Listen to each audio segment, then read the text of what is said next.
السلام علیکم ورحمۃ اللہ وبرکاتہ۔ خواتین و حضرات، قرآن کریم کے منتخب آیات کی تفسیر کے ساتھ خلیق الرحمان آپ کی خدمت میں حاضر۔ آج کی نشست سورہ اسراء کی پہلی آیت سے آج کی نشست کا آغاز کرتے ہیں۔ سبحان الذی اعوذ باللہ من الشیطان الرجیم، بسم اللہ الرحمن الرحیم۔ سبحان الذی اسریٰ بعبدہ لیلا من المسجد الحرام الی المسجد الاقصی۔ پاک ہے وہ ذات جو اپنے بندے کو رات کے قلیل سے حصے میں مسجد حرام سے مسجد اقصی تک لے گیا۔ الذی بارکنا حولہ، وہ مسجد اقصی جس کے گرد و پیش پہ ہم نے برکتیں ہی برکتیں رکھی ہیں۔ لنریہ من آیاتنا، اور یہ سفر ہم نے اپنے نبی کو اس لیے کروایا کہ ہم اپنی آیات، اپنی قدرت کی نشانیاں اپنے بندے محمد کو دکھانا چاہتے تھے صلی اللہ تعالی علیہ وآلہ وسلم۔ انہ هو السمیع البصیر، اتنی عظیم ترین مشاہدات میں نے اپنے بندے کو کروائیں، لیکن یاد رکھنا سمیع و بصیر صرف میں ہی ہوں۔ میرے بندے محمد صلی اللہ علیہ وسلم کے اندر الوہیت کی صفات پیدا نہیں ہوئیں، وہ سمیع و بصیر نہیں ہے۔ ہر جگہ سے ایک بات کو سننا، دیکھنا، سمیع و بصیر صرف یہ میری شان ہے اور میرے علاوہ کسی کی یہ شان نہیں۔ انہ هو السمیع العلیم، لا الہ الا اللہ، ہوا نے حسر پیدا کیا، ان تاکید کے لیے ہے۔ خیر، آج کی اس نشست میں ان آیات کے اوپر معراج کے واقعے کو بیان کرنا میرا مقصد نہیں ہے۔ میرا مقصد صرف نبی کریم صلی اللہ تعالی علیہ وآلہ وسلم کی سیرت کے دو پہلو کی طرف آپ کی توجہ کو مبذول کروانا ہے، بس۔ نبی کریم صلی اللہ تعالی علیہ وآلہ وسلم کی زندگی کے دو پہلو ہیں۔ ایک آپ کی عملی زندگی ہے جسے میرے اور آپ کے لیے نمونہ بنایا گیا، لقد کان لکم فی رسول اللہ اسوۃ حسنہ۔ اس عملی زندگی کے اندر نبی علیہ السلام نے مشقتیں اٹھائی ہیں، جد و جہد کی ہے، اقامت دین کا کام کیا ہے، مزاحمت برداشت کی ہے، مخالفت مول لی ہے، محبت اور بغض، عداوت، دشمنی اللہ کے لیے رکھی ہے۔ یہ پوری کشاکش اور کشمکش سے بری داستان ہے نبی کریم صلی اللہ علیہ وسلم کی عملی زندگی۔ آپ کی ایک زندگی ایک معجزاتی زندگی ہے کہ جس میں آپ سے معجزے ظہور پذیر ہوئے من جانب اللہ، اور یہ معجزاتی زندگی بھی دراصل عملی زندگی پر ایمان لانے کے لیے۔ معجزاتی زندگی اس لیے نہیں کہ آپ اس معجزے کے پیچھے چل کے اس کو کاپی کرنے کی کوشش کریں۔ چاند دو ٹکڑے ہوا، اب اس کا یہ مطلب نہیں سائنسی تحقیقات کر کے چاند کو دو ٹکڑے کرنے کی کوشش کریں، اس کا کوئی مطلب نہیں ہے۔ سائنسی تحقیقات منع نہیں ہے، لیکن معجزاتی زندگی سے یہ معنی نہیں لیے جا سکتے۔ معجزاتی زندگی صرف یہ ظاہر کرنے کے لیے ہوتی ہے کہ نبی واقعی اللہ کا نمائندہ ہے، بس۔ یہ جو آیت ہے یہ نبی علیہ السلام کی معجزاتی زندگی میں سے ایک اہم ترین حصے کو واضح کرتی ہے کہ آپ کو اللہ نے معراج کروائی۔ معراج کے پہلے حصے کا یہاں ذکر ہے، دوسرے حصے کا احادیث میں ذکر ہے جو تواتر کی حد تک پہنچی ہوئی ہیں۔ آپ مکے سے بیت المقدس رات کے قلیل سے حصے میں آپ کو لے جایا گیا، وہاں سے آپ براق پہ تشریف فرما ہوئے، ساتوں آسمانوں تک پہنچے، نمازوں کا تحفہ لیا، واپس آئے، انبیاء کو امامت کروائی، سیدھے حرم میں تشریف لائے رات کے قلیل حصے میں۔ ان تفصیلات میں جانے کا موقع نہیں میری آج کوئی نیت ہے کہ میں ان تفصیلات پہ جا کے بات کروں۔ بات صرف یہ کہنے کا مطلب یہ ہے کہ آپ کے سامنے نبی علیہ السلام کی زندگی کے دو پہلو رکھنے ہیں بس، اور توجہ دلانی ہے کہ ہم نے کس پہلو کو لے کے چلنا ہے، اور یہ بھی بتانا ہے کہ آج ہم کس پہلو کو اجاگر کر رہے ہیں۔ نبی علیہ السلام کی معجزاتی زندگی ایمان لانے کے لیے ہے، اس کو کاپی کرنے کے لیے نہیں کہ آپ اسی معجزے کو کاپی کرنے لگ جائیں، ٹھیک ہے؟ وہ اللہ جس نے پل بھر میں، لمحہ بھر میں آپ کو بیت المقدس سے لے کر ساتوں آسمان کی سیر کروائی، انبیاء سے ملاقات کروائی، انبیاء کی آپ نے امامت کروائی، واپس آپ مکے تشریف لائے، وہی اللہ جو مکے سے مدینے ہجرت ہوئی پل بھر میں اس نے کیوں نہیں کروا دی؟ کوئی مصیبت ہی نہ آتی. جب قتل کے مشورے ہونے لگ گئے 1 سیکنڈ میں آپ مدینے پہنچ جاتے. جس اللہ نے آپ کو چند لمحوں میں معراج کروائی تو کیا وہ چند سیکنڈوں میں چند لمحوں کے اندر مدینے تک پہنچا نہیں سکتا تھا؟ آپ نے مدینے تک پہنچنے کے لیے کتنی تکلیفیں برداشت کی. حضرت ابوبکر صدیق اور آپ نے پہلے سے تیاری کی. اس کے لیے اونٹ جو سواری اس کو پہلی سی اس کی تیاری ہو رہی تھی. پھر اس کے بعد جب آپ چلے غیر مانوس راستے سے چلے، مانوس راستے کو آپ نے چھوڑا، غار ثور میں گئے. غار ثور میں آپ نے وقت گزارا اور آپ کے کیا کہتے ہیں گرفتار کرنے پر انعامات مقرر ہوئے. پھر آپ وہاں سے نکلے، غیر مانوس سفر راستے کو طے کرتے ہوئے آپ نے سفر کیا. راستے میں آپ کے پیچھا بھی ہوا، یہاں تک کہ رجل یہدین السبیل، ایک بندے نے پوچھا ابوبکر یہ آپ کے ساتھ کون ہے؟ کہا ایک بندہ ہے، ایک شخص سے مجھے راستہ دکھا رہا ہے. توری ہے نا، اب اس کا موقع نہیں. کیسی آپ نے بات کی کہ جھوٹ بھی نہیں تھا، پکڑے بھی نہیں گئے.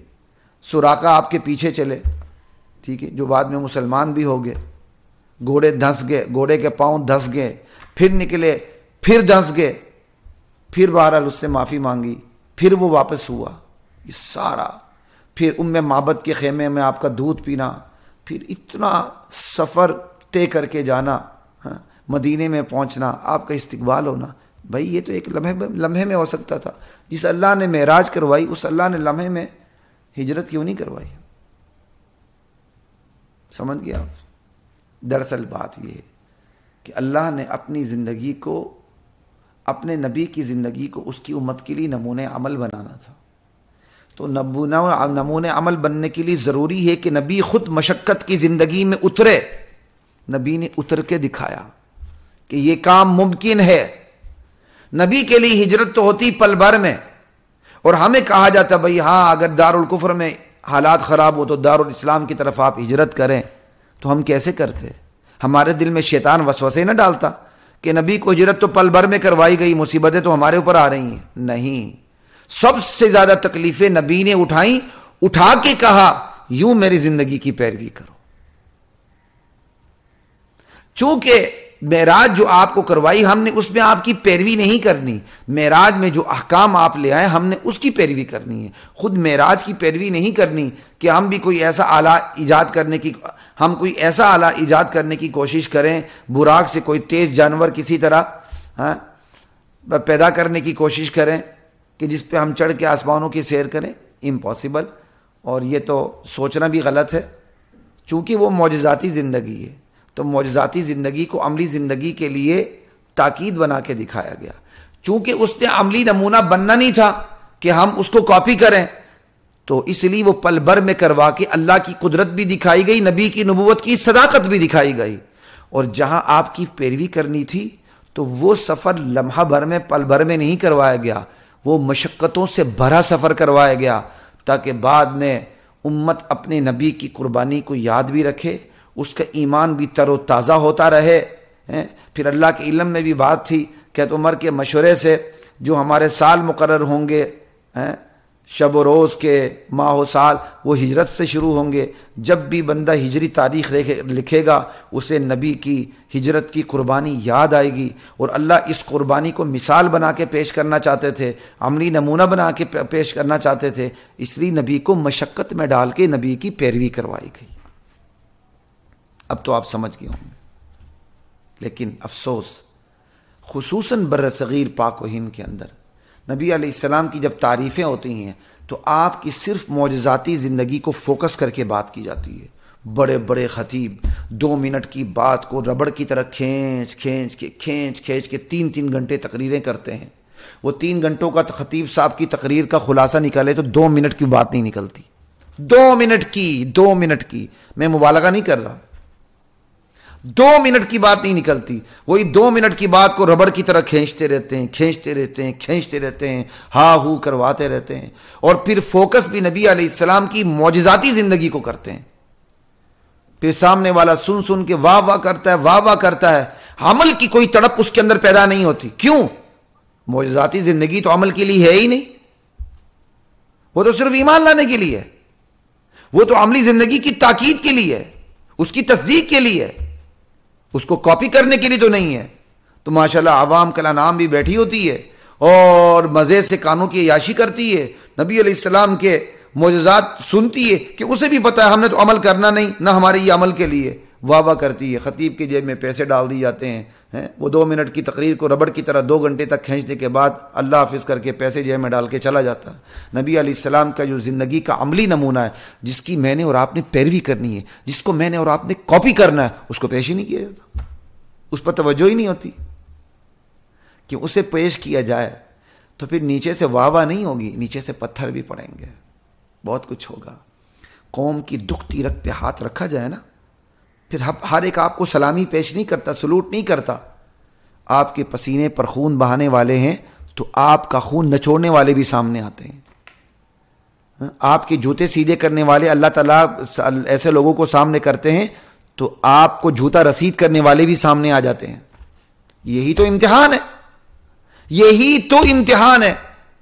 ایک آپ کو پروٹوکول دے رہا ہوتا ہے، دوسرا آپ پر جوتی اٹھانے لگتا ہے۔ کیوں؟ اللہ کے دین کی وجہ سے۔ اس پروٹوکول سے غلط فہمی کا شکار بھی نہیں ہونا، خوش فہمی کا شکار بھی نہیں ہونا، اور جو جوتی رسید ہونے لگی ہے اس سے بے صبر بھی نہیں ہونا، ہمت ہارنی بھی نہیں، بے ہمت بھی نہیں ہونا۔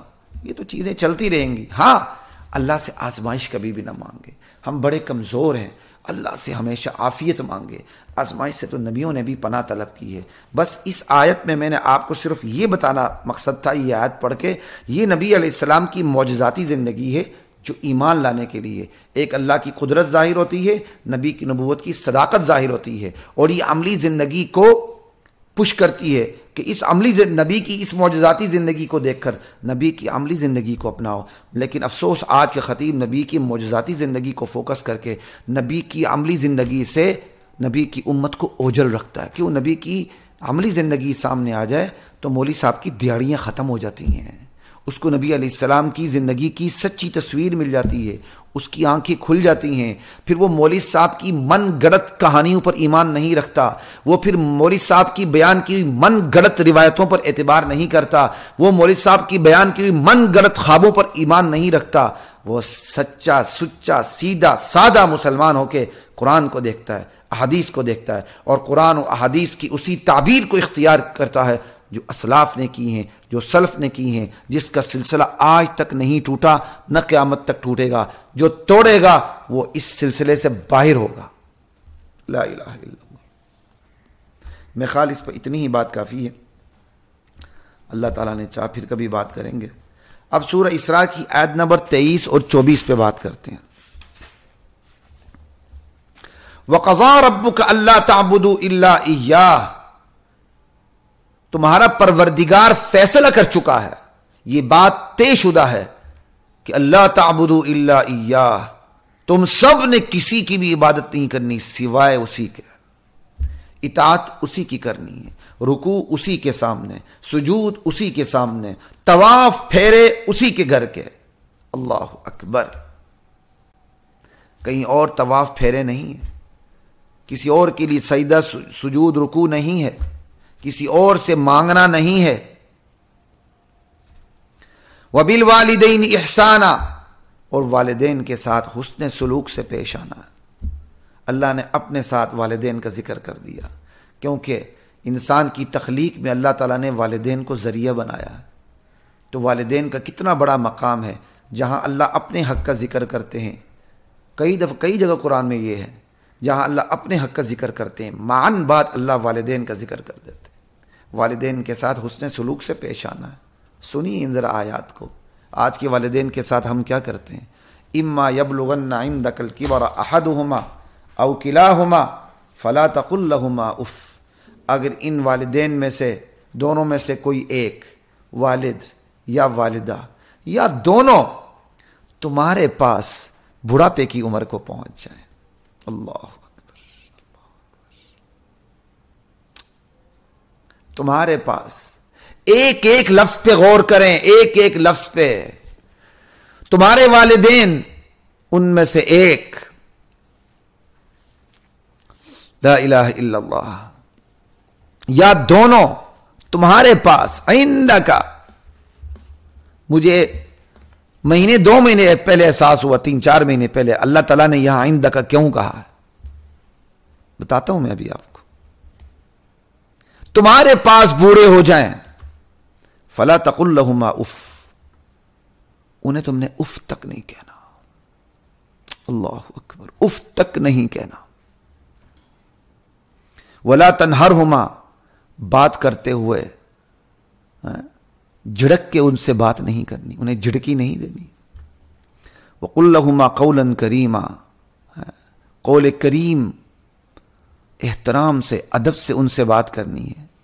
واخفض لہما جناح الذل من الرحمہ، انکساری کا بازو ان والدین کے سامنے جھکا کے رکھنا، رحم دلانہ اطاعت کے بازو اپنے والدین کے سامنے جھکا کے رکھنا.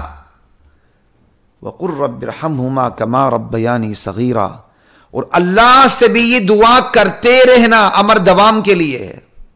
قل، کرتے رہنا، یعنی ایک دفعہ کر کے پیچھے ہٹ جائیں.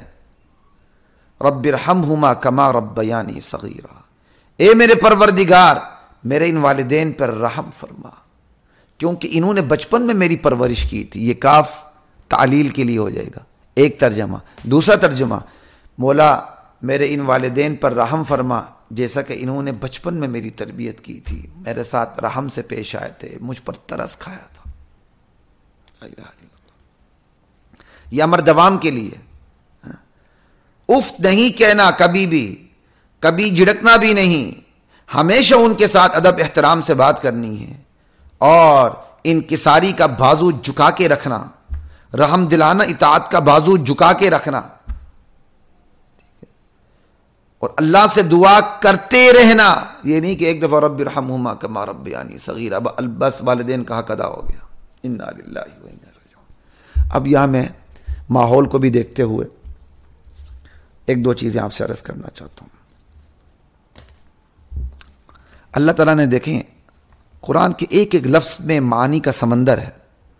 اگر یہ والدین پہنچ جائیں بڑھاپے پہ، بڑھاپے کی عمر میں تمہارے پاس، اس کا مطلب والدین کہاں رہیں گے؟ بچوں کے پاس، بیٹوں کے پاس. بچیاں تو مہمان ہوتی ہیں نا، بہنیں تو مہمان ہوتی ہیں، اپنے گھروں کو چلی جاتی ہیں. بیٹیاں تو مہمان ہوتی ہیں، گھروں میں تو بیٹے ہوتے ہیں. بچوں کے پاس والدین. اور کسی بچے کی بدبخت بیوی کہہ دے یہ والدین، تمہارے والدین کے ساتھ میں رہنا نہیں چاہتی، وہ کمبخت بدبخت اپنے ٹکے کی بیوی کی باتوں میں آ کر والدین کو اکیلا چھوڑ کے نکل جاتا ہے. میں اپنے بعض قریبی ایک ایسے ساتھی کو بھی جانتا ہوں جس کے والدین کلم کلے رہتے ہیں، کوٹھی کے اندر، گھر کے اندر اکیلے رہتے ہیں، کوئی ایک بیٹا بھی ان کے قریب نہیں ہے. بیٹا ماشاءاللہ دیندار ہے، روزہ دار ہے، شاید حج بھی کیا ہوگا، عمرے بھی کیے ہوں گے، 5 وقت کا نمازی ہے، تہجد بھی پڑھتے ہوں گے. ماشاءاللہ بیوی بھی بڑی تہجد گزار ہوگی، بیوی بھی بڑی روزہ دار ہوگی، لیکن کام کیا ہے؟ والدین کو اکیلا چھوڑا ہوا. والدین کو اس طرح اکیلا چھوڑنے والا بڑھاپے میں جا کر کیا کرے گا؟ اور والدین کو اس طرح اکیلا چھڑوانی والی بیوی بڑھاپے میں جا کے اس کا کیا حشر ہوگا؟ کبھی اپنا انجام سوچا ہے؟ انا للہ و انا الیہ راجعون. کہتے جی بیوی کا حق کہ اس کو علیحدہ مکان لے کے دیں، غلط تشریح نہ کیا کریں دین کی. بیوی کا حق پرائیویسی ہے، بس اٹھا کے الگ مکان نہیں ہے. آج کی بیویاں تو فرعون بنی ہوئی ہیں، اور یہ مولوی صاحبان بھی دین کی غلط تشریح کر کے ان کی فرعونیت میں اضافہ کر رہے ہیں. انا للہ و انا الیہ راجعون. جو دیندار ہوگی، جو قانتات میں سے ہوگی، صالحات میں سے ہوگی، حافظات للغیب بما حفظ اللہ ہوگی، وہ کبھی بھی اپنے میاں کے والدین کو دھتکارے گی نہیں، ان کی خدمت میں اپنی سعادت اور اپنی جنت سمجھے گی. اللہ یہاں کہہ رہے والدین تمہارے پاس بوڑھے ہو جائیں، اور کمبخت بیٹا کہتا ہے نہیں، والد بوڑھا ہو جائے تو اس کے لیے نوکر رکھ لو، والدہ بوڑھی ہو جائے اس کے لیے نوکرانی رکھ لو. انا للہ و انا الیہ راجعون. وہ والد ہے کہ مشین ہے, وہ والدہ ہے کہ مشین ہے. ان کا دل نہیں ہے, ان کے جذبات نہیں, وہ گپ شپ نہیں کرنا چاہتے, وہ آپ سے پیار سے باتیں نہیں کرنا چاہتے, وہ آپ کے ہاتھوں سے اٹھا کر کھانا نہیں چاہتے, وہ آپ کے ہاتھ سے اٹھا کے چائے نہیں پینا چاہتے, وہ آپ کے ہاتھ کی پکی ہوئی روٹی نہیں کھانا چاہتے. شرم نہیں آتی ہے تندور کی روٹی دے کے آپ حق ادا کر رہے ہو. ایسی عورتیں بڑی بدبخت ہوتی ہیں جو اپنے میاں کو اس کے والدین سے دور کرے. اللہ ایسی عورتوں کو ہدایت دے, ورنہ اس ٹرانسمیشن میں یا اللہ تعالی ہدایت مقدر میں نہیں تو جو بھی عورت اپنے میاں کو پھانس کے اس کے والدین سے اس کو دور کرتی ہے, یا اللہ اس کا حشر اس سے بھی برا کر دے جو والدین کا وہ حشر کر رہے ہیں. اول تو اللہ ہدایت دے, ورنہ ان کا انجام لوگوں کے سامنے دنیا میں آنا چاہیے تاکہ یہ دنیا میں دردناک عبرتناک مثال بنے جو بڑھاپے میں اپنے والدین کو اس طرح اکیلا کھانستا چھوڑ دیتے ہیں اور ماشاءاللہ لاجک پیش کرتے ہیں. لاجک کیا جی؟ باقاعدہ اب تو ایسے مولوی بھی میدان میں آ چکے ہیں جو اپنے شاگردوں کو نصیحت کرتے ہیں, نصیحت کلاس میں, انا للہ و انا الیہ راجعون, نصیحت کرتے ہیں کلاس میں کہ خوشی کی اطمینان کی زندگی گزارنا چاہتے ہو والدین کے ساتھ کبھی بھی نہ رہنا. لاجک, والدین تو ہمیشہ اسی کو برا بلا کہتے ہیں جو ان کی خدمت کرے. والدین سے علیحدہ رہو, کبھی کبھار والدین کے پاس جاؤ, پھل فروٹ لے کے جاؤ, پھل فروٹ, وہ بھی خوش ہو جائیں گے, تمہیں دعائیں دیں گے. شرم نہیں آئی مولوی صاحب یہ بات کرتے ہوئے, وہ بھی طلبہ کے سامنے؟ وہ طلبہ پھر بعد میں ایسے مولوی صاحب کا مذاق اڑاتے ہیں کہ یہ مولوی اپنے والدین سے دور ہے, ہمیں بھی دور کر رہا. پھر باتیں پھیل جاتی ہیں, لیکن چونکہ خدا عقل مار دیتا, مت مار دیتا ہے, اس کو پتہ ہی نہیں ہوتا کہ ہر جگہ وہ بات پھیلی, اسے پتہ ہی نہیں ہے. اس کی بات کا حوالہ ہر بندہ دے رہا ہے اس کی کلی کو سامنے رکھ کر. یہ خدا کی سزا ہوتی ہے. پھر مولوی صاحب یہ لاجک بھی ایک مولوی صاحب نے پیش کی, کہتے والد بوڑھا ہو جائے نوکر رکھ لو, والدہ بوڑھی ہو جائے نوکرانی رکھ لو. انا للہ و انا راجعون. اللہ کہہ رہے ہیں عندک الکبر, تمہارے پاس بڑھاپے کی عمر میں پہنچ جائیں, تم انہیں اف تک نہ کہو, تم انہیں جھڑکو نہ. بھائی اف اور جھڑک کی نوبت آتی ہوتی ہے تو پھر اللہ یہ کہہ رہا ہے نا, اس کا مطلب والدین کی طبیعت میں چڑچڑا پن بھی آ جاتا ہے, وہ دوائیں وقت پہ نہیں کھاتے, وہ بے احتیاطی کرتے ہیں, ان کو جو قوت دینے والی غذائیں ہوتی ہیں وہ سائڈ پہ کر دیتے ہیں, یا وہ بے احتیاطی کرتے ہیں, بد پرہیزی کرتے ہیں, یا وہ بچوں والی عادات آ جاتی ہیں. لامالا انسان کمزور ہے, فطرت ہے, پیار میں بھی غصہ آ جاتا ہے کہ میرے والدین یہ کیا کر رہے ہیں. ایسے میں اللہ کہہ رہے ہیں اف نہیں کہنا, جھڑکنا نہیں, احترام سے بات کرنی ہے. 3 الگ الگ حکم دے رہے ہیں. کیوں دے رہے ہیں؟ عقل نہیں ہے, اللہ نے یہ مت نہیں دی سوچنے کے لیے, یہ اسی لیے دے رہے ہیں. وہ والدین بڑھاپے میں تمہارے پاس ہیں, تم ان کی خدمت کر رہے ہو. اس خدمت کے دوران ان کے اندر بچپنا آ چکا ہے. بچپنا آنے کی وجہ سے تمہیں ان کی بہت سی عادات سے تم تنگ ہو جاؤ گے. کہیں تم ان کی بد پرہیزی سے تنگ ہو جاؤ گے, کہیں ان کی بے احتیاطی سے تنگ ہو جاؤ گے, کہیں ان کی کیا کہتے ہیں دوائی نہ کھانے سے تنگ ہو جاؤ گے, کہیں ان کی وقت پر کھانا نہ کھانے سے تنگ ہو جاؤ گے, قوت والی غذائیں نہ کھانے سے تنگ ہو جاؤ گے, کہیں وہ تمہیں برا بلا کہیں گے, چڑچڑا پن آ جائے گا, بچپنا آ جائے گا. یہ تم جب ان کے ساتھ ان کی خدمت میں لگے رہو گے تو تمہیں مشکل ترین حالات پیش آتے رہیں گے. ایسے میں اف تک نہیں کہنا, ایسے میں جھڑکنا نہیں بات کرتے ہوئے, ایسے میں ادب احترام سے بات کرنی ہے. 3 حکم دیے. یہ 3 حکم اس لیے دیے کہ باپ بوڑھا ہو جائے تو نوکر رکھ لو, ماں بوڑھی ہو جائے تو نوکرانی رکھ لو. تو پھر یہ ولا تقل لهما اف ولا تنهرهما وقل لهما قولا کریما پہ عمل مولوی صاحب کیسے ہوگا تجھ سے؟ شرم تم کو مگر نہیں آتی. ایسے بھی پائے جاتے ہیں. یہ معاشرے کے جراثیم ہیں, اللہ ان کو ہدایت دے. لا الہ الا اللہ.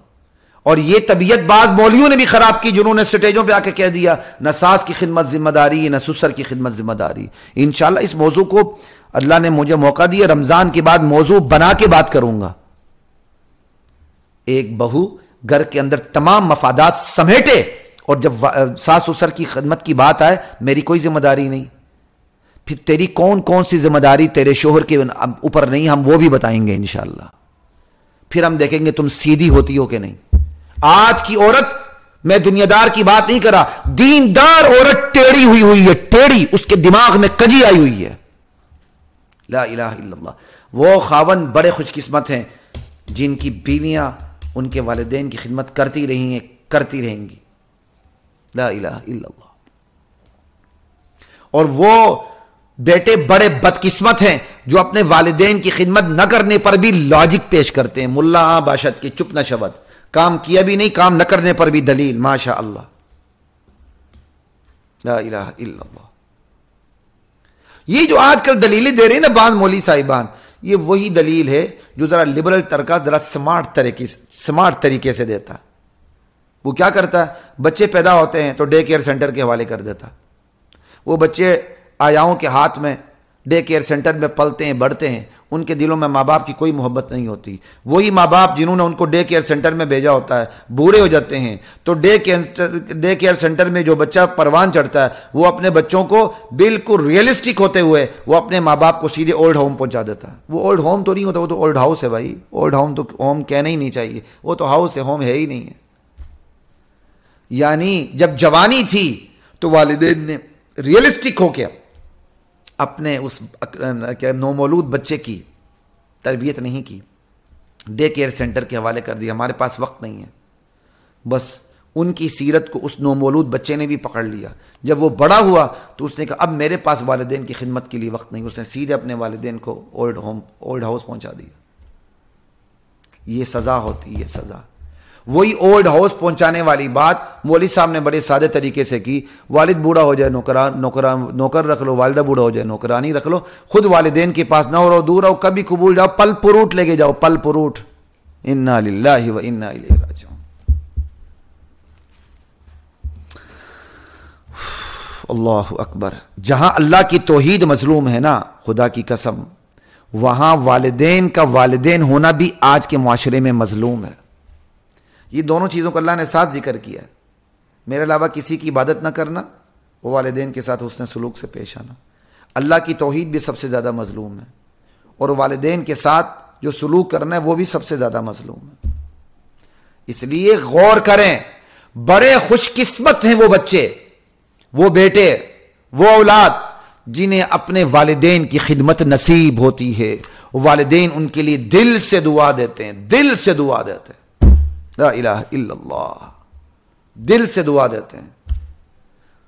دعا زبردستی نہیں لی جاتی، دعا کی محض درخواست نہیں دی جاتی. کام ایسے کریں کہ سامنے والا دل کے اندر کی گہرائیوں سے دعا آپ کے لیے دے. پھر از دل خیزت بر دل ریزت، دل سے نکلتی دل پہ اثر کرتی. جب دل سے نکلے گی شوں کر کے جائے گی، کوئی بیریئر نہیں ہوگا، سیدھا عرش مولا پہ پہنچے گی اللہ کے پاس. لا الہ الا اللہ. پھر ایسی دعا کی اللہ بھی قدر کریں گے انشاءاللہ. میں خیال والدین پہ اتنی ہی بات ٹھیک ہے. بنی اسرائیل کی آیت نمبر 31 پہ جاتے ہیں. یہ میں نے بات کی بنی اسرائیل سورہ اسراء کی آیت نمبر 23 اور 24 پہ. اب سورہ اسراء کی آیت نمبر 31 ہے، اس پہ بات کرتے ہیں. اللہ تعالیٰ اس میں کہتے ہیں وَلَا تَقْتُلُوا أَوْلَادَكُمْ خَشْيَةَ إِمْلَاقٍ. لوگوں اپنی اولاد کو بھوک کے ڈر سے قتل نہ کرو. نحن نرزقهم وإياكم. روزی ہم ہی دیتے ہیں تمہیں، انہیں بھی ہم ہی دیں گے. کتنی بڑی لاجک اللہ دے رہے ہیں. تم جو روزی کھا رہے ہو تم پیدا کر رہے ہو، تمہیں بھی تو ہم ہی دے رہے ہیں، انہیں بھی تو ہم ہی دیں گے. ان قتلهم کان خطئا کبیرا. اولاد کا قتل بہت بڑی خطا ہے. آپ لوگ ابھی حیران ہوں گے کون اولاد کو قتل کر سکتا ہے. جی اولاد آج بھی قتل ہوتی ہے، اولاد آج بھی قتل ہوتی ہے. اولاد کل بھی قتل ہوتی تھی. کل اس کا بڑا سیدھا سادہ طریقہ تھا، اسقاط حمل ہوتا تھا. حمل گروا دیتے تھے، یا حمل ٹھہری جائے بچہ پیدا ہو جائے قتل کر دیتے تھے. خصوصاً بچیوں کو قتل کرتے تھے کہ کھائی کی کہاں سے. بچے کے متعلق پھر بھی ان کا ذہن ہوتا تھا کہ اس کے 2 ہاتھ کمانے والے ہیں.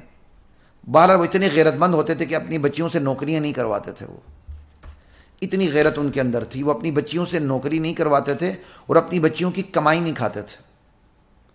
آج کے ماں باپ اپنے بچیوں کی کمائی کھاتے ہیں. بغیر ضرورت کی نوکریاں کرواتے ہیں.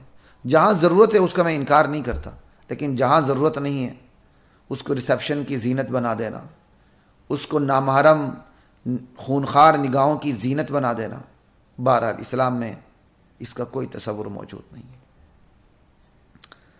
تو پہلے لوگ بھوک کے ڈر سے اولاد اسقاط حمل ساکت کروا دیتے تھے. حمل ہو بھی جائے، بچہ پیدا ہو جائے، بچی پیدا ہو جائے، قتل کر دیتے تھے. اور آج مانے حمل گولیاں کھلاتے ہیں، حمل ہونے ہی نہیں دیتے. زیادہ ذرا موڑ طریقہ آ گیا، سمجھے؟ یہ بھی قتل اولاد ہی ہے. اس کی بنیاد کیا ہے؟ معاشی بنیاد ہے. کھائے گا کہاں سے؟ حالانکہ پوری دنیا کی تاریخ بتاتی ہے آبادی بڑھتی چلی گئی، رزق کے وسائل بڑھتے چلے گئے، رزق کے خزانے اگلتے چلے گئے. صرف آج سے 20 سال پہلے دیکھیں 1 ایکڑ کھیت کتنی پیداوار دیتا تھا، آج کتنی دے رہا ہے. آپ یہی کہیں گے نا کہ سائنسی آلات آ گئے. تو بھائی سائنسی آلات کے اندر سائنسی آلات کی سوچ کس نے دی؟ اللہ ہی نے دی نا. یہی ہے، آبادی بڑھتی چلی جاتی ہے، اللہ تعالیٰ وسائل بڑھاتے چلے جاتے ہیں، اللہ تعالیٰ ذرائع بڑھاتے چلے جاتے ہیں. میاں بیوی 2 تھے، تنخواہ کتنی تھی؟ شادی ہوئی، تنخواہ کتنی ہوئی؟ 2 بچے ہوئے، تنخواہ کتنی ہوئی؟ 12 بچے ہوئے، تنخواہ کتنی ہوئی؟ ذرا حساب تو لگائیں. اکثریت بات عمومی ہوتی ہے، مستثنیات کی بات نہیں کرتا. اگر استثناء کی بات ہے تو بچہ کوئی بھی نہیں ہوتا پھر بھی بھوکے رہتے ہیں، بچہ ایک بھی ہوتا پھر بھی ننگے رہتے ہیں.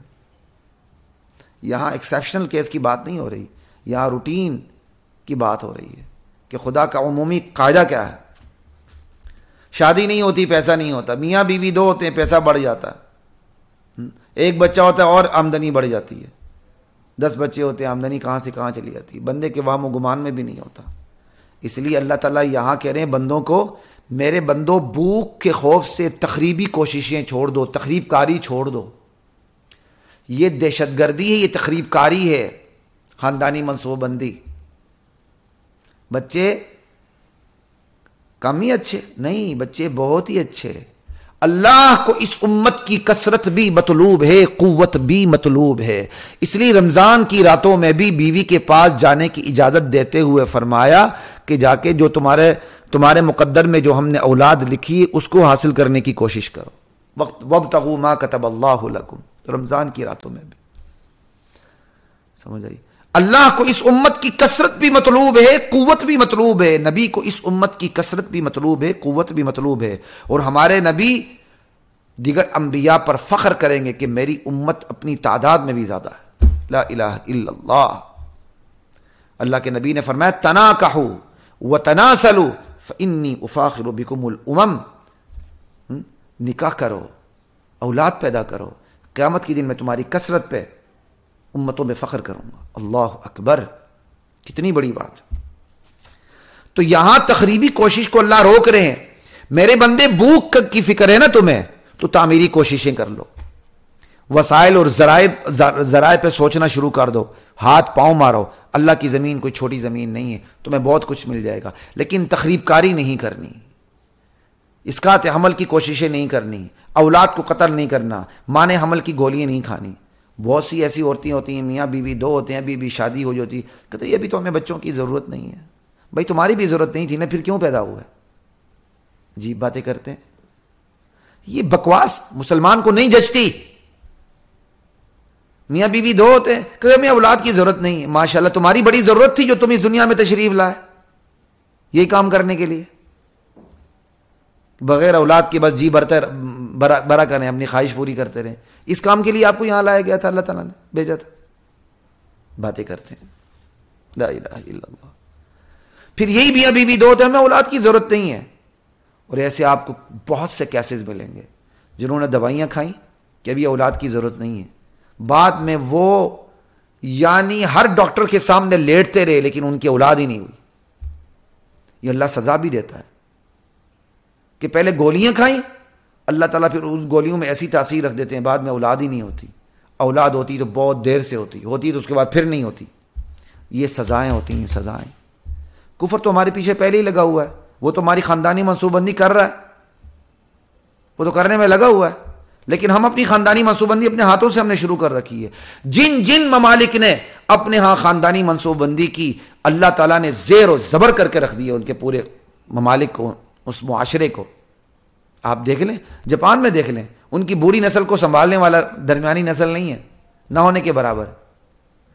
اب ہم یہاں دیکھ لیں، لبرلز روکتے رہے بچے پیدا نہ کرو، اور علماء سو کو خرید کے بڑی بڑی پگیں 2-2 فٹ کے کراکلے پہنا کے، بڑے بڑے جبے پہنا کے ان کی تصویریں بھی اخبار میں لگا دیں. دیکھو جی مولوی صاحب کہہ رہے ہیں 2 سال دودھ پلائیں، تو 2 سال دودھ پلائیں گے تو اولاد کا وقفہ ضرور ہوگا. اس مولوی صاحب کو ضربہ کا ایک سیگا نہیں آتا، ایک سیگا 2 فٹ کے کراکلے پہن کے اور 8 گز کے بڑے بڑے جبے پہن کے، پیٹ آگے پیچھے سے ہر طرف سے بڑھا کے بیٹھ کے تصویر آتی جی مولوی صاحب کے سینے کے ساتھ آیت لکھی ہوتی ہے، اخبار میں فوٹو بھی لکھی ہوتی ہے، اور خاندانی منصوبہ بندی والے اللہ ان کو ہدایت دے ورنہ ان کا بیڑا غرق کرے. ایسے مولویوں کو خرید کے چند ٹکے دے کے ان سے کیا کہتے ہیں اشتہارات دلواتے ہیں. اس میں شیعوں کا الگ نمائندہ ہوتا ہے، بریلویوں کا الگ ہوتا ہے، ماشاءاللہ دیوبندیوں کا الگ ہوتا ہے. اہل حدیثوں کا میری نظر سے نہیں گزرا، ویسے میں اہل حدیث نہیں ہوں، میں ان کی کوئی فیور نہیں کر رہا، شاید اہل حدیثوں میں سے بھی کوئی مل گیا ہو. کیوں؟ ہر شعبے میں حکومت اپنے بندے بہرحال ضرور ڈھونڈتی ہے. لا الہ الا اللہ. بلکہ میں نے ایک بریلیوں میں دیکھا اور ایک دیوبندیوں میں دیکھا، وہ دونوں ہی میرے شاگرد ہیں ماشاءاللہ. خاندانی منصوبہ بندی کے اندر اشتہار آ رہے ہیں، 2 فٹ کے کراکلے ہیں، 8 گز کے جبے ہیں، اندر کیا ہے؟ کچھ بھی نہیں ہے. انا للہ و انا الیہ راجعون. اس لیے کوئی مولوی صاحب سنے بھی تو گلہ نہ کرے. آپ اللہ کے دین کو چیلنج کرتے ہیں، ہم آپ کو چیلنج کرتے ہیں، اس لیے آپ کو تکلیف نہیں ہونی چاہیے. لا الہ الا اللہ. وما من دابۃ فی الارض الا علی اللہ رزقها وَيَعْلَمُ مُسْتَقَرَّهَا وَمُسْتَوْدَعَهَا. ارے زمین پہ چلنے والی ہر جاندار کی رزق کی ذمہ داری اللہ نے اٹھا رکھی ہے. اللہ کہتا ہے میں نے اٹھا رکھی ہے.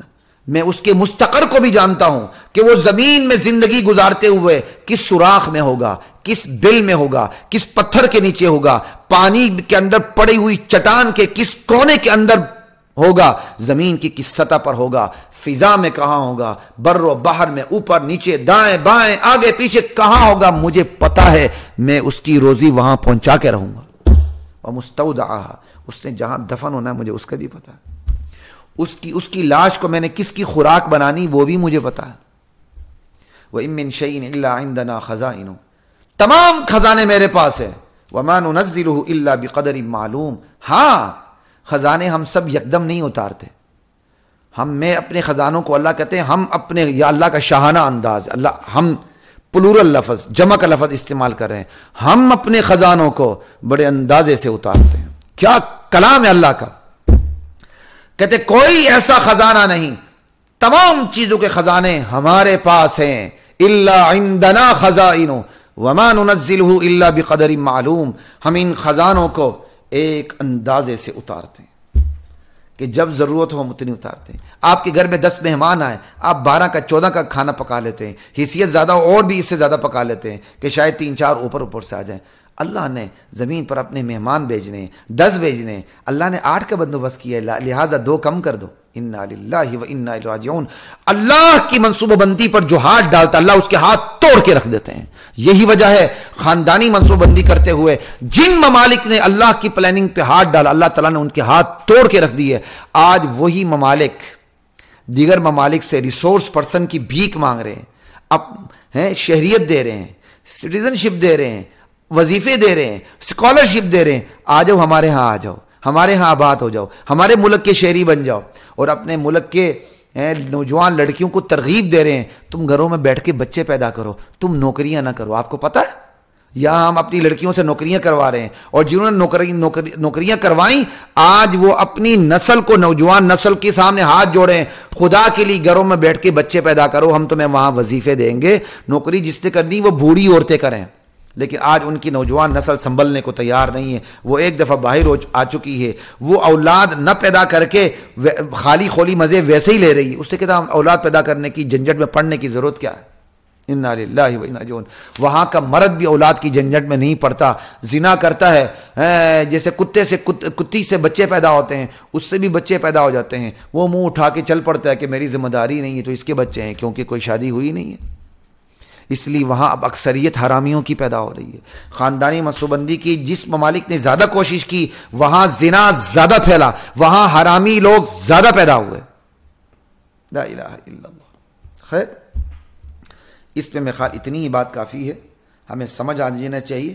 اللہ اس آیت کے ذریعے اپنے بندوں کو روک رہے ہیں, میرے بندو بھوک کے خوف سے تخریب کاری چھوڑ دو, تخریبی کوششیں چھوڑ دو, تعمیری کوششیں شروع کر دو, اپنی قوتوں کو صلاحیتوں کو تعمیری کاموں میں صرف کرو. آبادی بڑھ رہی ہے, آگے بڑھو, اللہ کے خزانے بے شمار ہیں, وسائل ہیں, ہاتھ ڈالو تمہیں ملتا چلا جائے گا. تمہارا کھیت 10 سال پہلے جتنی پیداوار دیتا تھا آج 10 گنا زیادہ دے رہا ہے, 50 سال پہلے جو پیداوار دیتا تھا آج 100 گنا زیادہ دے رہا ہے. کیوں؟ آبادی بڑھ رہی ہے نا, ہم انتظام کر رہے ہیں. لا الہ الا اللہ. چلتے ہیں. بڑا جی چاہتا ہے میں ان آیات پہ بیٹھا ہی رہ جاؤں اور بات کرتا چلا جاؤں, لیکن آگے بھی تو کچھ جانا ہے نا. بنی اسرائیل کی آیت نمبر 71 ہے اور یہ بڑی اہم ترین آیت ہے, کہیں بھی نہ جائیے گا, سن کے جائیے گا. آگے بھی بہت کچھ ہے لیکن میں بیان نہیں کر سکوں گا, پھر کریں گے. اس پہ میں آیت بیان کر دیتا ہوں کیونکہ ایک بہت بڑی غلط فہمی لوگوں کو ہے, اس آیت کے ذریعے وہ غلط فہمی کو دور کرنا چاہتا ہوں. اللہ کہتے ہیں آیت نمبر 71 ہے بنی اسرائیل کی, یوم ندعو کل اناس بامامہم, قیامت کا دن ہوگا ہم لوگوں کو بلائیں گے ان کے پیشواؤں سمیت بلائیں گے.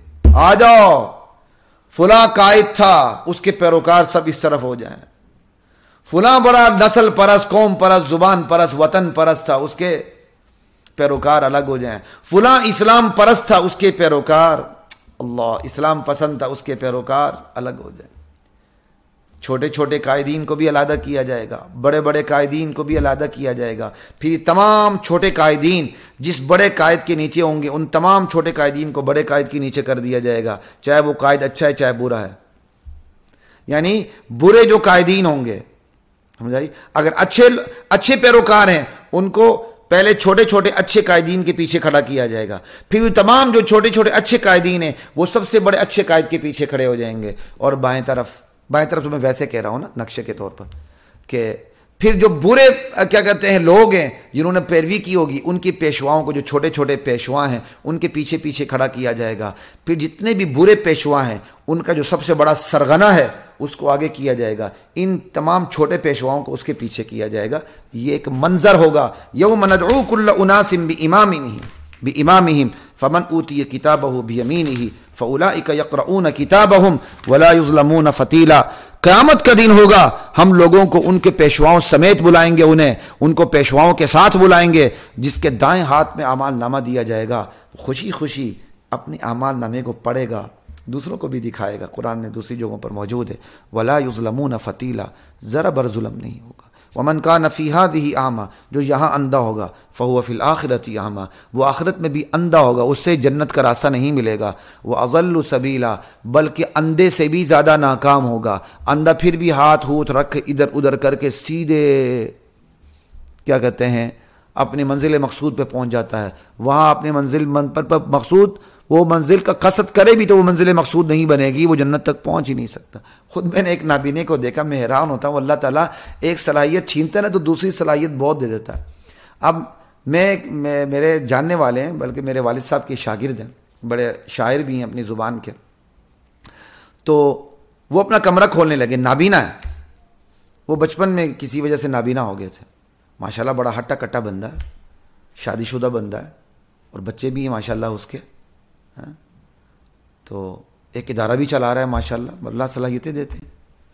اب وہ اپنا کمرہ کھولنے لگا, میں چپ کر کے دیکھنے لگا یہ کیسے کمرہ کھولتا ہے.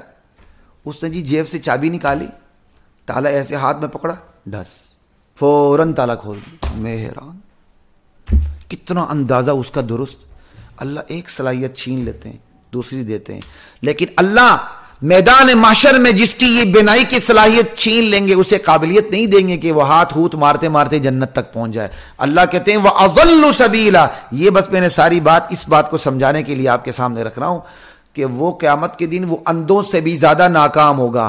اندھا پھر بھی ہاتھ مار کے منزل مقصود تک پہنچ جاتا ہے, اس کی قابلیت کوئی نہ کوئی سکس سینس اس کی بڑھا دیتے ہیں, چھٹی حص بڑھا دیتے ہیں, اللہ اس کی صلاحیتوں میں اضافہ کر دیتے ہیں. لیکن ایسا وہاں نہیں ہوگا کہ اللہ تعالیٰ نے اس کی بینائی ختم کر دی تو کوئی صلاحیت بڑھا دی کسی طرح جنت تک ٹھوکریں کھا کے پہنچ جائے. نہیں نہیں نہیں نہیں نہیں نہیں نہیں نہیں پہنچے گا. اب جو میں یہاں آپ سے بات کرنا چاہ رہا ہوں اور جس بات کے لیے میں نے اس آیت کا انتخاب کیا وہ سنیے. لوگوں میں مشہور ہے قیامت کے دن لوگوں کو ماں کے ناموں سے پکارا جائے گا. بالکل غلط، بالکل غلط. اس آیت کی روشنی میں بھی غلط ہے اور حدیث کی روشنی میں بھی غلط ہے. حدیث سنا دیتا ہوں. عن ابی الدرداء رضی اللہ تعالی عنہ قال قال رسول اللہ صلی اللہ علیہ وسلم. ابو الدرداء رضی اللہ تعالی عنہ راوی ہیں کہ سرکار دو عالم صلی اللہ علیہ وسلم نے ارشاد فرمایا انکم تدعون یوم القیامہ باسمائکم واسماء آبائکم. قیامت کا دن ہوگا تمہیں تمہارے ناموں سے پکارا جائے گا، تمہارے آبا کے، تمہارے باپوں کے نام سے تمہیں پکارا جائے گا. فلاں بن فلاں حاضر ہو جائے اپنے پیشوا سمیت. اللہ اکبر. یہ آپ کو مثال دے رہا ہوں نا. فلاں بن فلاں حاضر ہو جائے اپنے پیشوا کے ساتھ، کیونکہ حدیث یہاں قرآن کی آیت ہے ہم لوگوں کو بلائیں گے ان کے پیشواؤں سمیت. سمجھائی؟ اور حدیث میں ہے تمہیں قیامت کے دن تمہارے ناموں کے ساتھ پکارا جائے گا. انکم تدعون یوم القیامہ باسمائکم واسماء آبائکم. قیامت کے دن تمہیں پکارا جائے گا تمہارے اپنے ناموں سے، تمہارے آبا تمہارے باپوں کے ناموں سے. فاحسنوا اسماءکم. لہذا اپنے نام اچھے رکھا کرو، اپنے نام اچھے رکھا کرو تاکہ اچھے نام سے پکارا جائے. اللہ اکبر. عبداللہ، عبد الرحمن، یہ تو کتنے پسند ہے اللہ تعالیٰ کو. لا الہ الا اللہ. تو اس لیے یہ غلط فہمی دور کر دے قیامت کے دن ماں کے ناموں کے پکارا جائے گا. یہ بالکل بات غلط ہے. ماں کے ناموں سے نہیں پکارا جائے گا، باپ کے ناموں سے پکارا جائے گا، باپ دادوں کے ناموں سے پکارا جائے گا اور ان کے ساتھ ان کی پیشواؤں کو بھی بلایا جائے گا. اور امام سے مراد یہاں کیا، چلے میں یہ بھی بتا دوں. یوم ندعو کل اناس بامامہم. پیشوا مراد کون ہے؟ اس میں مختلف اقوال ہیں. امام سے مراد پیغمبر بھی لیے گئے.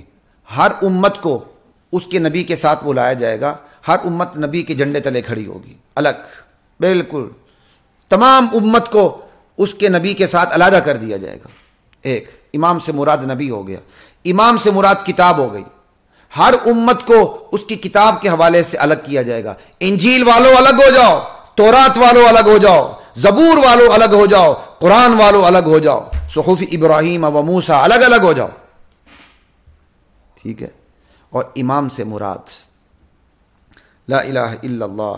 ایک میں نے پیغمبر بتا دیا، آسمانی کتاب بتا دی، اور امام سے مراد اعمال نامہ بھی، یہ بھی لیا گیا. بلکہ امام ابن کثیر نے اور علامہ شوکانی نے اسی کو ترجیح دی ہے کہ امام سے مراد یہاں اپنا اعمال نامہ ہے. لوگوں کو بلایا جائے گا کہ اعمال نامے ساتھ لے کر آؤ، شاباش اعمال نامے سمیت آؤ.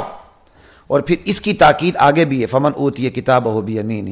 امام ابن کثیر نے جو ترجیح دی ہے میرے خیال اسی آیت کی وجہ سے، قرآن کی اس ٹیکسٹ کی وجہ سے دی ہے کہ جس کے دائیں ہاتھ میں اعمال نامہ دے دیا جائے. میرے خیال جو میرا اپنا گمان ہے، حسن ظن ہے کہ امام ابن کثیر نے اسی آیت کو دیکھتے ہوئے امام سے مراد اعمال نامے کو ترجیح دینا، اس آیت کو سامنے رکھ کے انہوں نے ترجیح دی ہوگی. لا الہ الا اللہ. تو امام سے مراد اعمال نامہ ایک، امام سے مراد پیغمبر دو، امام سے مراد کتاب تین، امام سے مراد ہر وقت میں جو پیشوا رہا ہے، چاہے اچھا پیشوا ہو چاہے برا پیشوا ہو. کتنے ہو گئے؟ امام سے مراد پیغمبر، امام سے مراد کتاب، امام سے مراد اعمال نامہ. ٹھیک ہے. اور امام سے مراد ہر وقت کا پیشوا، اچھا یا برا ہے. اچھے پیشوا کے پیچھے اچھے پیروکار، برے پیشوا کے پیچھے برے پیروکار. تو کیا منظر ہوگا قیامت کا.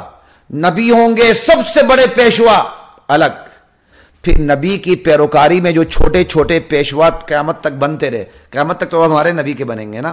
ہر نبی کے تو پیشوا جو تھے نیچے، ہر نبی کے امتیوں کے پیشوا وہ تو ختم ہو گئے ختم نبوت کے ساتھ ہی. اب تو ہمارے نبی کے امت کے پیشوا ہوں گے. تو یعنی ہماری امت کے پہلے چھوٹے چھوٹے پیشوا ہوں گے، پیروکار ہوں گے، پیشوا، پھر ان سے بڑے پیشوا، پھر ان سے بڑے پیشوا. گویا ایک سنت چلے گی. چلتے چلتے سب سے بڑے پیشوا نبی علیہ السلام سب سے اوپر کھڑے ہوں گے. ایک منظر خیالی آپ کے سامنے رکھ رہا ہوں. یہ سارے علیحدہ.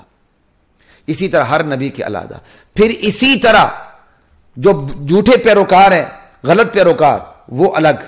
پھر ان کے جھوٹے پیشوا الگ، پھر ان کے گمراہ پیشوا الگ. پھر بڑے سے بڑا پیشوا سنت چلتی جائے گی. جو سب سے بڑا بے ایمان پیشوا ہوگا وہ الگ کھڑا ہوگا، اس کے جھنڈے سارے کھڑے ہوں گے. یہ جھنڈے میں نے ویسے کہا ایک آپ کے سامنے تخیلاتی منظر رکھ رہا ہوں. اور پھر یہ جو امام سے مختلف معنی مراد لیے گئے ہیں. یہ سارے معنی ایک ساتھ جمع بھی ہو جائیں تو کوئی فرق نہیں پڑتا, کوئی تضاد نہیں ہے. تو کیا مطلب ہوگا؟ ہر امت, لوگ اپنے پیغمبروں کی جھنڈے تلے کھڑے ہوں گے, اور ساتھ ساتھ جتنے بھی چھوٹے بڑے پیشوا ہوں گے وہ بھی ہوں گے, ہاتھ میں اعمال نامے بھی ہوں گے, پھر پیغمبروں کے ساتھ جو کتابیں ہوں گی کتاب والے وہ بھی الگ ہوں گے. تو ان معنوں میں کوئی تضاد نہیں ہے, تمام معنی بیک وقت لی جا سکتے ہیں. ایک بندہ ہے جس اچھے پیروکار کے پیچھے تھا اس کے پیچھے ہوگا, وہ اچھا پیروکار آگے جا کے نبی کے پیچھے کھڑا ہوگا, اور اس پیروکار کے ہاتھ میں اپنا اعمال نامہ بھی ہوگا. اور اگر وہ قرآن والا ہے تو قرآن کی لائن میں ہوگا, انجیل والا ہے تو انجیل کی لائن میں ہوگا, اچھا ہے تو اچھوں کی لائن میں ہوگا, برا ہے تو بروں کی لائن میں ہوگا. سمجھائیے. آج بھی عدالتوں میں کہا جاتا ہے نا, فلاں حاضر ہو جائے, بس قیامت کے دن یہ ہوگا, فلاں بن فلاں اپنے اعمال کے ساتھ, اپنے پیشواؤں کے ساتھ, اپنے چھوٹے پیشواؤں کے ساتھ, اپنے بڑے پیشواؤں کے ساتھ, اور جس زمانے میں اس کو جو کتاب دی گئی تھی اس کتاب کے ساتھ ساتھ اس کتاب ہی کے حلقے میں الگ تھلگ ہو کے کھڑا ہو جائے. پھر حساب کتاب شروع ہوگا. یا اللہ یا اللہ. پھر اعمال نامے ہاتھ میں دی جائیں گے.